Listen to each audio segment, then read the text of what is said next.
Hello मित्रों, जय सियाराम। तो नवा वर्षना राम राम, जय सियाराम, जय श्री कृष्ण, राधे राधे। आप सौने नवा वर्षने हार्दिक हार्दिक शुभकामना। मारा परिवार અને મારા કુટુંબના મારા પરિવારથી તમને આપ સૌને ખૂબ સારી એવી પ્રગતિ કરો, ભગવાન આપણને સુખ શાંતિ આપે એ મારા દિલથી એક પ્રાર્થના છે।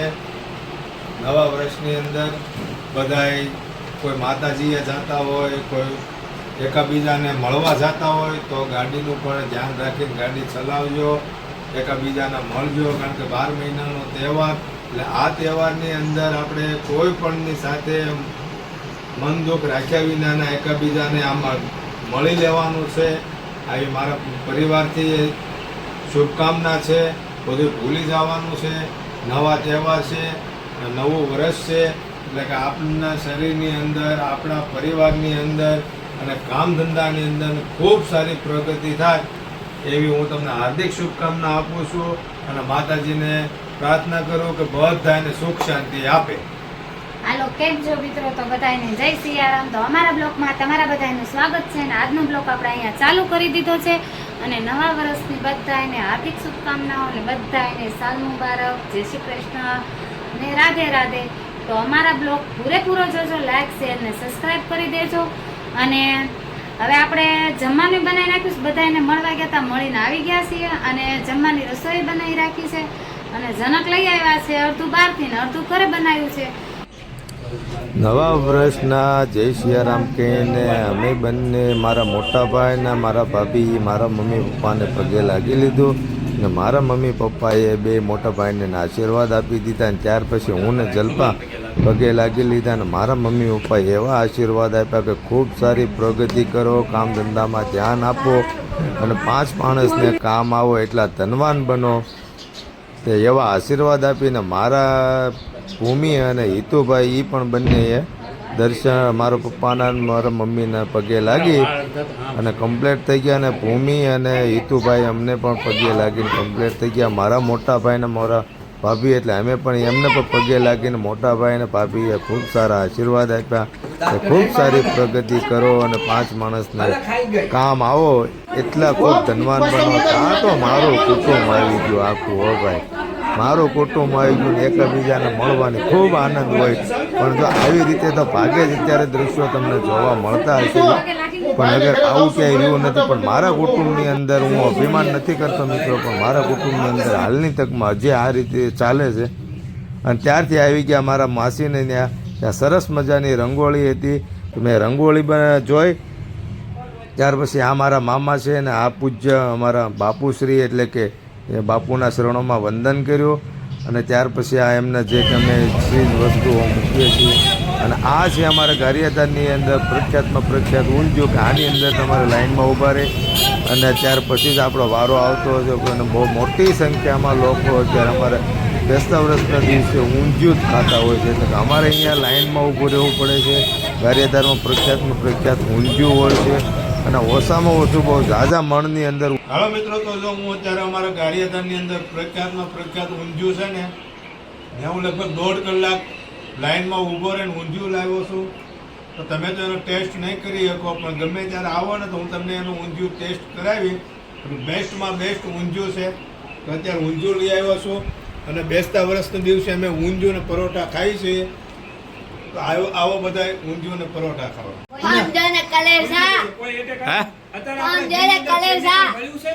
હાલો મિત્રો, તો હવે આપણે જવાનું છે અહીંથી ગામડે એટલે કે મઢે જવાનું છે જેજાદ ને જેજાદથી આપણે જવાનું છે આપણી વાડીએ। તો મારા બેન ને મારા બંને એ હતા, આપણે એની રાહ જોતા હતા, તો એ અત્યારે આવી ગયા છે અને હવે આપણે જવાનું છે વાડીએ। આ અમારા ભાણિયા ભાઈ છે, જો અમારા બેન છે પાલીતાણાથી આવ્યા છે અને જો અમારા બનેવી અત્યારે ફોનમાં બીજી છે। બસ શાંતિ હોય એકદમ બધા કેટલા વર્ષો એ ખુરદન થાય ખબર? આપણે દાદાના દાદા હોય કે નહીં, ઈ બીજું કઈ ન હોય। હા, તે જય પાતા દાદા। મિત્રો, આ છે અમારા ઉર્ધન દાદા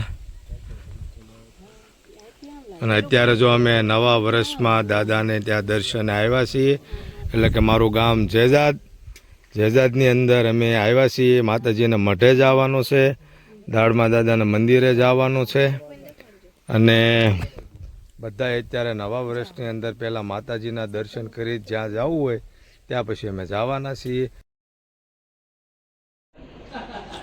અમારા હિતુભાઈ કે પપ્પા હવે એ કે હું થઈ ગયો છું મોટું એટલે હવે મને એ કે શ્રીફળ વધેરવા આપો ને. મેં કીધું કાંઈ નહીં વાંધો બેટા, તું તમતાર હવે તારી રીતે તમતાર શ્રીફળ વધે ને હું તારો વિડીયો ફોટોશૂટ કરું છું. તો એણે અગરબત્તી કરી લીધી ને શ્રીફળ વધેરીને કમ્પ્લીટ થઈ ગયા. પછી મોટા ભાઈ ને મારા બંને એવી છે એ પણ બધા દર્શન કરવા આવી ગયા હતા. અમારા દાદા છે ગામના, દાડમા દાદા છે કે અમારા દાડમા દાદાને ખીચડો થાય ને બહુ અમારા દાડમા દાદાના ગામ ઉપર બહુ સારા આશીર્વાદ છે. અને પછી અમે આવી ગયા તમારા માતાજીનું મઢ છે કે અમારા માતાજી છે ચામુંડમાં અને એમનું મઢ છે અને મઢની અંદર અમે બધા જ આવી ગયા હતા માતાજીના દર્શન કરવા. કારણ કે નવા વર્ષની અંદર પહેલાં આપણા માતાજીના દર્શન કરીને જ શુભ શરૂઆત કાંઈ પણ કાર્યક્રમની કાર્ય હોય તો આપણે કરતા હોઈએ છીએ. તો અમારે હિતુભાઈ અને આ વત્સલભાઈ છે એ બે અમારા વત્સલભાઈ છે ને એ કે હિતુભાઈ તું શંખ વગાડને, માતાજીને ત્યાં અમારે શંખ પડ્યો છે તો એ શંખ વગાડતા હતા. અને અમારા વત્સલભાઈ કે લાવો એ કે ભાઈ હું પણ ટ્રાય મારો, પણ બેમાંથી એકેથી શંખ વાગ્યો નહીં, ફૂંકી ફૂંકીને થાકી ગયા. પછી અમારા હિતુભાઈએ ખૂબ મહેનત કરી પણ તોય વાગ્યો નહીં. ને અમારા વાસલભાઈ છે ને એને ખૂબ ઓલા બાજુમાં અમારા માતાજીના સિંહ બનાવેલા છે નવરાત્રિમાં અમે એને ગરબી અને એ અમે મૂકતા હોઈએ છીએ. અને અમારા ભૂમિબેન છે ને એ રામાપીરનો ઘોડો હતો ને એનાથી રમતી હતી. એ કે પપ્પા હું લઈ લે, મેં કીધું મૂક તો એણે પછી પાછો મૂકી દીધો. અને અમે પછી વહી આવ્યા હતા ઘરે. તો ઘરે અમારા આ ભાઈની તબિયત સારી નહોતી અને દિવાળી ઉપર એને દિવાળી પહેલાં એટલે મતલબમાં દાખલ કર્યો હતો એટલે એને અત્યારે સારું છે એટલે એની ખબર અંતર પણ પૂછી લીધા અને ઘરે પણ બધાને મળી લીધું. ને આ અમારા રાજકોટવાળા બનેવી છે અને અમારા જલબા તો પછી ફાંકા મારવા મળી જો બધાની વચ્ચે એ કાંઈ વાતો એ વાત કરતી હોય ને બધા અમારે સાંભળતા હોય ને એની વાતોનો ને એનો અવાજ તો તમને બધાને ખબર. ઓલા દિવસે તો તું અત્યારે રિક્ષામાં કેમ બેસી ગયો? વાડીએ? વાહ, વાડીએ કે ભૂંદણા ન હોય? હું ભૂંદણા કવડે હોય ને? હે હોય ને ભૂંદણા ના શું હોય?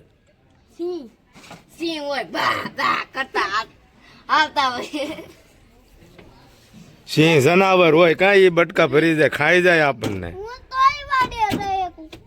તો તને બીક ન લાગે એને?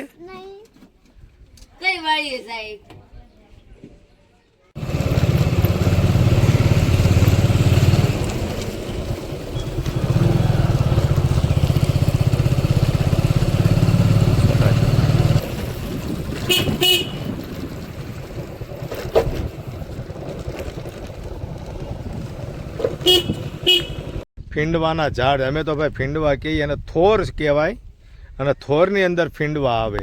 અમારી ભાષામાં ફીંડવા કહીએ છીએ. તમે શું કહેવાના કહો છો એ મને કોમેન્ટમાં જણાવજો. અને જલપા અત્યારે જો એ ફીંડવા ઉતારે છે અને એ શું ઉપયોગમાં આવશે અને એનું ખાવાથી શું ફાયદા થાય છે એ આપણે જલપા જણાવશે.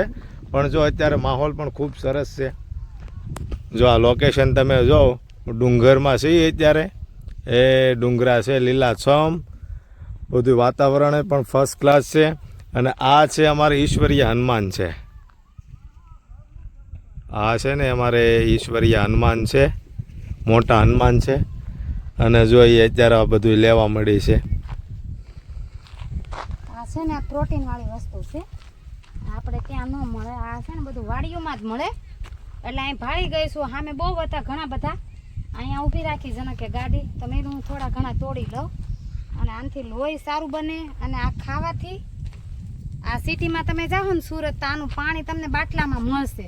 એ આ બધું લઈ જાય આવી રીતે દેહમાંથી અને સિટીમાં દે. તો મેં જો અહીંયા ભેગા કર્યા છે અને હજી તો આ ઘણા બધા છે. એ તો હાથ એમ ન નાખતો વાગી જાય. હા જો ભાઈ આની અંદર છે ને કેન્સર જેવી બીમારી પણ આમાં સોલ્યુશન છે એનું ખાસ. અને આ છે ને ભાઈ લોહી પણ શુદ્ધ કરે છે.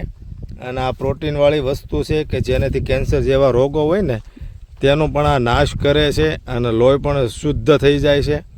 આ ખૂબ સરસ ફીંડવા. પણ આની અંદર તો છે ને ભાઈ ગામડાના લોકો છે ને એ કોઈ આનો ઉપયોગ બને ત્યાં લગી કરતા નથી. પણ આજકાલની જનરેશનની અંદર તમે જો ને તો રોગ પ્રતિકારક બહુ જ બધું રોગ નીકળ્યા છે. અને જેવી કે કેન્સર જેવી બીમારી હોય, પહેલાંના જમાનામાં તાવ જેવું હતું અને અત્યારે તાવ એટલે કે કેન્સર, એવી રીતે રોગો બધા ઉકળ્યા છે. તો એની માટે આ ખાસ દવા છે, આ લોહીની દવા હોય ને એવી ખાસ દવાનો આનો ઉપયોગ કરે છે બધાય.